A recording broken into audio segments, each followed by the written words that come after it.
আমি একদিন বাসে লাইব্রেরিতে যাচ্ছিলাম। তখন দেখি পিচ্চি একটা মেয়ে, ছোট্ট একটা মেয়ে, সে তার মাকে বারবার বলতেছে, "Bist du meine Mutter? Bist du meine Mutter?" এর অর্থ হচ্ছে, "তুমি কি আমার মা? তুমি কি আমার মা?" মেয়েটি কিন্তু বলে নাই, "Sind Sie meine Mutter?" কারণ হচ্ছে বাংলা ভাষার মতোই জার্মান ভাষাতেও কিন্তু একটা বিষয় আছে, সেটা হচ্ছে ফর্মাল এবং ইনফর্মাল অ্যাড্রেস। বাংলা ভাষায় যেমন আমরা বলতে পারি তুমি, আপনি, তুই, যে তুই কেমন আছস বা আপনি কেমন আছেন। বাট ইংলিশে কিন্তু এরকমটা নাই। ইংরেজির ক্ষেত্রে আমরা সব ক্ষেত্রেই ইউ ইউজ করে থাকি। বাট জার্মান ভাষায় কিন্তু এরকম আছে।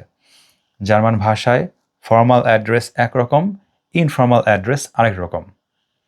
যেমন আপনার বস সম্পর্কে যদি আপনি বলেন, কি বলতে পারেন যে জিন্ড জি জিন্ড মাইন শেফ, মানে আপনি আমার বস। সো আপনি মানে হচ্ছে জি, জি জিন্ড মাইন শেফ, আপনি আমার বস। আবার আপনার বন্ধুকে আপনি বলতে পারেন do best mine friend, you are my friend. So do best mine friend, এখানে ডু অর্থ হচ্ছে তুমি অথবা তুই, যেটাই আপনি মানে মিন করেন না কেন। সো ফর্মালের ক্ষেত্রে হচ্ছে জি, ইনফর্মালের ক্ষেত্রে হচ্ছে ডু।